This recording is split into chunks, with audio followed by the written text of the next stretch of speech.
Welcome to Chapter 4 of Digital Communication, Bandpass Modulation and Demodulation. Module 3 includes binary phase shift keying modulation, that is called BPSK modulation.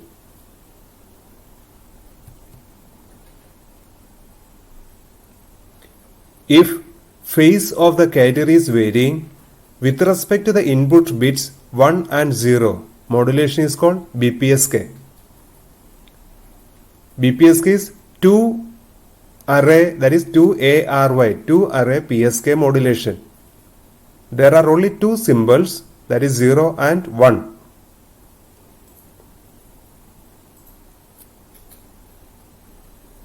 Modulator input is B of T signal, that is called baseband signal, that is a message signal, multiplied with a radio frequency carrier with amplitude root 2 PS, and the signal is cos omega 0 T. This is the amplitude of the carrier, and the carrier power is equal to amplitude square by 2, that will be PS. So here amplitude is represented in terms of signal power PS. And the product is modulated signal, that is BPSK output. So V BPSK T is equal to B of T root 2 PS cos omega 0 T. B of T is non-return to 0 polar format with amplitudes plus 1 and minus 1 volt. Due to plus and minus 1 volt, amplitude is never going to change after modulation. The radio frequency carrier amplitude and the modulated signal amplitude remain same. That is why the amplitude of input signal has to be plus 1 and minus 1, that is should be 1 volt. Due to plus and minus, phase of the carrier is going to change. Whenever input is plus, there is no phase variation. Whenever the input is minus, the phase is going to be inverted. So there is a phase difference of 180 degree between 1 and 0. That is clear from here. Input bits are 1 and 0. The corresponding input voltages are plus 1 voltage and minus 1 voltage. So when it is plus 1 multiplied with the root 2 PS cos omega 0 T, the product will be root 2 PS cos omega 0 T. When it is minus 1 multiplied with the root 2 PS cos omega 0 T, the product is minus root 2 PS cos omega 0 T.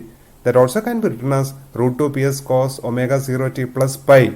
So there is a phase difference of 180 degree between two BPSK modulated signals. For the first signal, the carrier power and the modulated power both are same, that is PS. For the second signal also modulated signal power is PS. So the average transmitted power is PS. The same power we have used for a ASK modulation also. For all modulation, we are going to use the same transmitted power, that is PS. Under that identical condition, the performance of different digital modulation we can compare. The last one is the phasor diagram or vector representation of BPSK. One vector is root 2 PS cos omega 0 T, second vector is with a 180 degree phase difference minus root 2 PS cos omega 0 T. Here I am showing that BPSK graphical representation. Input signal is plus 1, minus 1, plus 1 with the duration of each bit is TB second. Input 1 is represented with the plus 1 voltage and 0 will be represented with the minus 1 voltage. That format is known as non-return to 0 polar format. Multiplied with the cos omega 0 T, that is a carrier signal. When it is multiplied with 1, there is no change, the same carrier will be the output. When it is multiplied with minus 1, the signal is going to be inverted. So instead of starting from positive peak, it is starting from negative peak. So the signals are cos, minus cos, plus cos. So between cos and minus cos, 180 degree phase difference. Between minus cos and plus cos, again 180 degree phase difference. So you can see here, wherever we are getting that phase transition, there is a sudden change from positive peak to negative peak or negative peak to positive peak. This sudden transition can generate very high frequencies, and these high frequencies can interfere another communication channel, that is known as inter-channel interference. And this interference will be maximum if the phase transition is 180 degree. So these high frequencies can be suppressed using filter. So ICA can be reduced. But when you are suppressing that high frequency, we are compressing the signal in frequency domain. When you are compressing the signal in frequency domain, expansion takes place in time domain. So all these signals are going to be expanded in time domain. So that expansion is going to create an overlap between two adjacent symbols, and that is known as inter-symbol interference. So that is known as ISI. So when we try to reduce ICI, then ISI is going to be generated. And if the signals can be generated without any discontinuity like this, then we are able to say negligible ICI and negligible ISI. But that is not the case for a PSK modulation.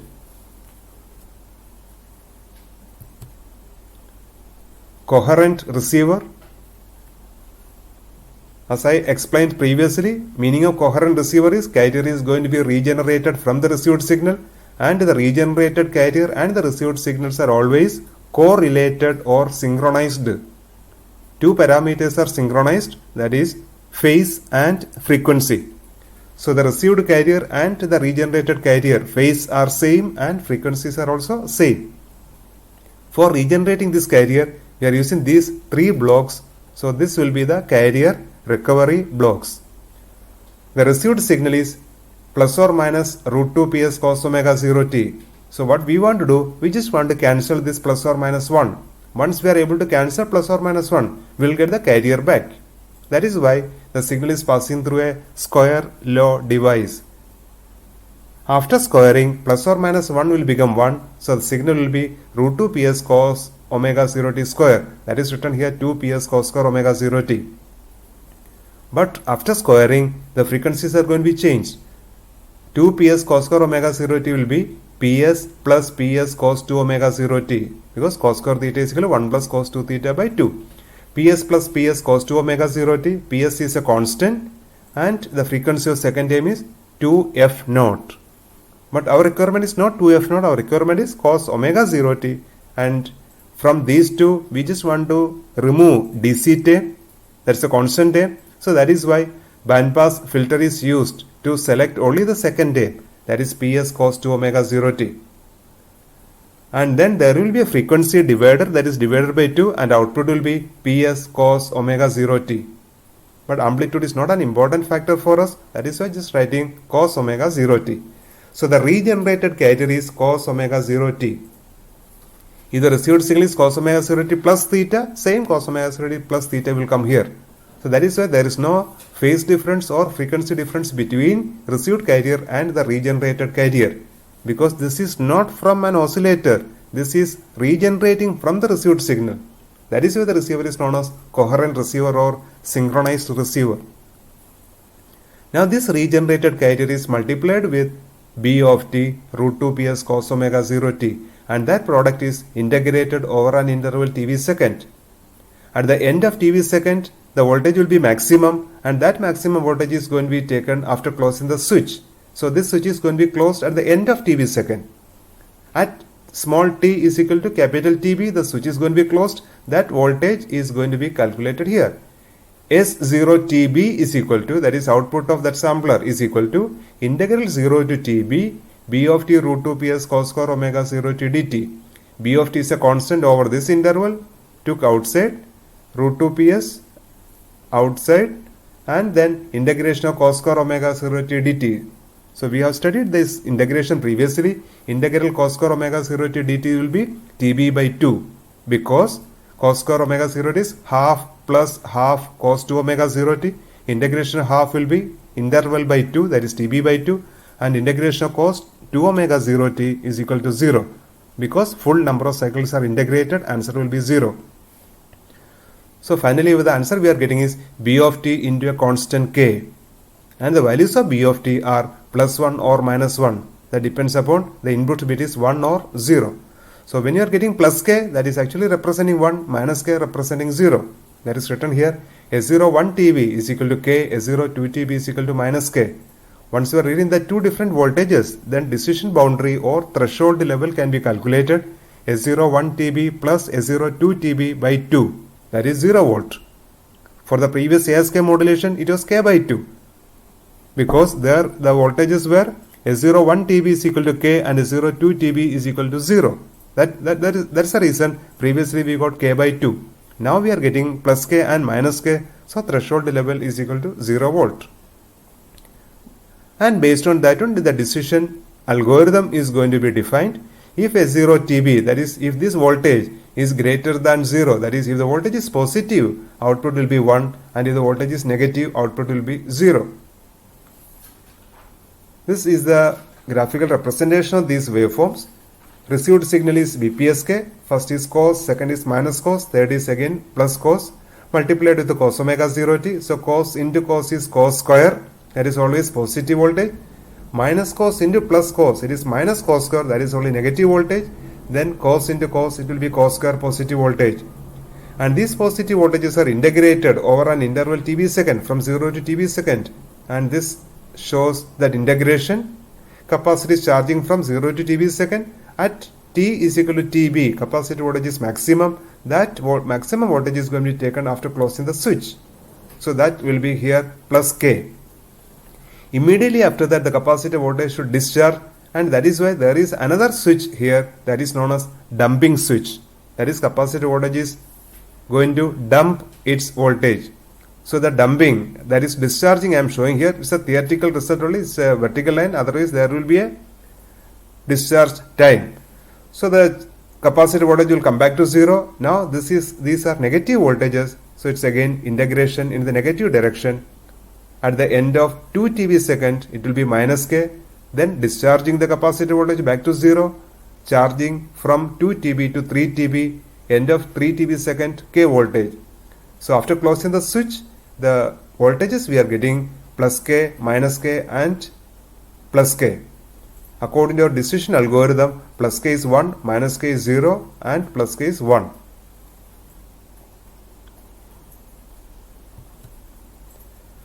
Power spectral density, power spectrum, bandwidth and spectral efficiency. PSD of non-return to zero polar format is A square TB sinc square FTB, and here A is equal to 1 volt. Due to that reason, PSD of our input signal B of T is TB sinc square FTB. PSD of carrier is equal to PS by 2 delta F minus F naught plus delta F plus F naught. These two signals are multiplied for generating modulated signal. So in frequency domain, convolution between these two. TB into PS by 2, that is PS TB by 2, then sinc square FTB convolution D delta F minus F naught. So answer is sinc square F minus F naught into TB plus convolution between these two, sinc square F plus F naught into TB. This is the PSD of BPSK signal. After getting the PSD of BPSK signal, then we just want to draw that spectrum. For drawing the spectrum, the procedure is substitute F minus F naught into TB is equal to 0 first. F minus F naught into TB is equal to 0, then F minus F naught is equal to 0, then F is equal to F naught. That is the reason at F is equal to F naught we will get the center point of main lobe. Second, for getting the right hand side null point, substitute F minus F naught into TB is equal to 1. Then F minus F naught is equal to 1 by TB and F is equal to F naught plus 1 by TB, that is same as F naught plus FB. That is why the right hand side null point we are getting at F naught plus FB. So only these 2 points are needed, remaining points can be obtained from this one. This width is FB, so next will be F naught plus 2FB, F naught plus 3FB, etc. Left hand side F naught minus FB, F naught minus 2FB, etc. And the negative of this will be here, minus F naught plus FB plus 2FB, etc. Left hand side minus F naught minus FB minus F naught minus 2FB minus F naught minus 3FB, etc. At F is equal to F naught, at F is equal to F naught, and this part will be sinc square 0. Sinc square 0 is equal to 1 into PSTB by 2. That is why at F is equal to F naught, the value will be PSTB by 2. Bandwidth is going to be determined from this null point to the next null point. That is why it is called null to null bandwidth. That's the width of main lobe, and the width of main lobe is 2 FB hertz. So bandwidth of BPSK is 2 FB hertz. The same answer we got for the previous case also, BASK also. Bandwidth is 2 FB hertz, so there is no difference between BASK and BPSK in terms of bandwidth. and spectral efficiency or bandwidth efficiency is equal to bit rate upon bandwidth. Bit rate is FB bits per second, bandwidth is 2 FB hertz, so the answer is 0.5 bits per second per hertz. So using 1 hertz, only 0.5 bits can be transmitted per second. This is the power spectrum of BPSK. This is a PST of BPSK, and after that we got bandwidth and spectral efficiency. Next calculation is probability of error, Euclidean distance and signal space diagram. So first we will make signal space diagram. From that we will get Euclidean distance, and using Euclidean distance, probability of error we are able to write. Procedure is, first write the BPSK modulated signal. BPSK signal is equal to root 2 ps cos of omega 0 t plus I pi. I is equal to 0 and 1. I am including both signals here. When I am substituting I is equal to 0, it will be root 2 ps cos omega 0 t, and that is one of the signals we transmitted for BPSK, and second signal is root 2 ps cos of omega 0 t plus pi. Amplitude is not changing, frequency is not changing, only there is a phase difference. That is why it is called PSK modulation. And in the normalized reference vectors, as we have studied earlier, the amplitude of the normalized vector is always root 2 by ts. The reason is, if this is amplitude, the energy over the interval 0, ts will be 1. That is why it is called normalized. Otherwise, the same signal only. Root 2 by ts cos of omega 0 t plus I pi. This is the normalized reference vector used for representing two modulated signal. So it's the same signal, but amplitude is normalized. Due to this normalized value, energy will become 1. Now, next step is, modulated signal is going to be represented in terms of R of t. That is, V BPSK t is equal to root PSTS into the normalized vectors, root 2 by ts cos of omega 0 t plus I pi. You can see after multiplication, ts cancel, you will get the same answer. There is no difference between this equation and this equation. So this is equal to root PSTS into Ri of t. So finally, the modulated signals are represented in terms of normalized vector. That is called signal space diagram or signal constellation diagram or geometrical representation. First step, make that two vectors, normalized vectors R0t and R1d. When it is R0t, this will be the point we should plot for representing one signal. So root PSTS, from origin you take the distance, root PSTS. Make one point. This point is a signal point for representing 1. Second signal is R1 of t, that is root 2 ps cos omega 0 t plus pi, that is in the opposite direction. And along this vector, again we are taking root PSTS. So from origin, root PSTS. So this distance is root PSTS, this distance is also root PSTS.